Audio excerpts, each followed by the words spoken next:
So guys, welcome round to Bully Bay. In front of us there, that's Le Taquerel Fort. That was finished in about 1835 as part of Jersey's defences against the French. Back then they posed a bit of a threat of invasion, so Jersey started fortifying the coastline, and Le Taquerel Fort was one of the ones that was built along the north coast. They had about 4 cannons up there at about a 2-mile range, so if there were any the French did decide to land in Bully Bay, they could fire down on them. And on the other side of the bay, there's Leicester Fort as well. Same sort of thing, a few cannon up there as well. So these sites can be rented out through Jersey Heritage, and Leicester Fort you can actually stay in. There's a bedroom, bathroom, living area, so decent facilities. The Taquerel Fort's quite basic, just a couple of big rooms, fireplace, but very popular. You can get 80-100 people there, and you can have a wedding or party, and you can walk down there and have a swim off the rocks as well. Yes, quite close to that.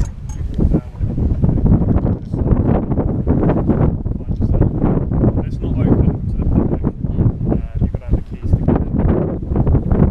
But then also there you've got the hotel, the dive centre, Bully Bay Dive Centre, and the Black Dog as well, the pub. And that got its name from smugglers back in the day. They made up the story of the black dog that used to roam the cliff paths at night, and the locals said you used to be able to hear the sound of the chain dragging along the floor behind it from which it broke loose. And it was a story made up by the smugglers. It was to stop any locals coming down to Bully Bay, especially at night time. It meant that they could bring in any contraband. But we don't know whether it was a true story or not, but the pub's got the name. And you can start seeing the cliff path here all the way along, dug out of the coast. And if you're looking at a map, you might think the north coast, if you want to walk it, it's going to be about 9 miles. Not very far, but actually because it's so windy and up and down, it's about 19 to 20 miles. So it'll take you a minute. It's quite a difficult walk as well, a lot of steps and a lot of steep hills.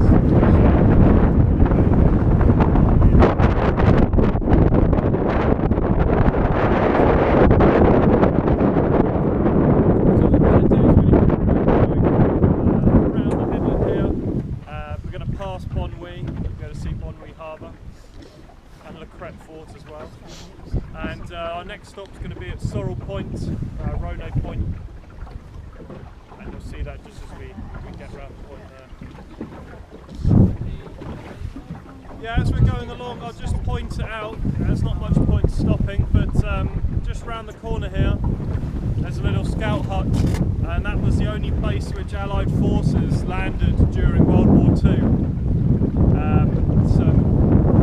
A British boat came over, motorboat from the south coast of England. They stopped off there, had a little tender, took that in, and under the leadership of Captain Iton, they made their way up the headland, and they stopped off at a couple of houses to try and get information. Unfortunately, on the way back down, Captain Iton, he stood on a landmine, blew off the majority of one of his legs, and actually died the following day back in England. But that was the only time, Christmas Day 1944, that Allied forces landed on Jersey. It sort of left it alone. Churchill didn't want to go anywhere near the Channel Islands because they had fortified Jersey so much that there'd be a massive loss of life. And it didn't hold any strategic importance in his eyes, so he just left it alone. Right, so we'll carry on going. So keep an eye out for any dolphins. You're more likely to see them around the points. Keep an eye out for the right hand side, anything that's breaking water.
So guys, we've just come across Bonwy Bay there, and this is the most northerly point of Jersey. You've got Ronay Point here and Sorrel Point on the right there. We actually export a lot of the granite here. You can see the big Ronay boat that comes into town, takes a lot of this granite away. Someone pays a lot more money for it somewhere else. But you don't actually appreciate how big it is until the size of it, until you're out on a boat looking back towards Jersey. And then you've got the motocross track up the top there as well, out the way so no one can hear it. It's actually really deep here, and the fact that it's very steep, the side of it, there's a lot of water here, a lot of tidal movement as well.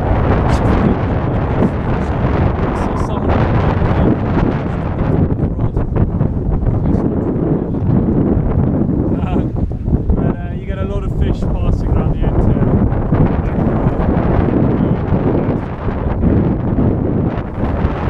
We have been around here before and we've seen some big fish jumping. We still don't know what they are. Probably tuna or something like that. But out to the right hand side you can see the paternosters, that's the reef, and then behind that you've got the sark. That'll be about 35 minutes, 40 minutes from here. It's about 15 miles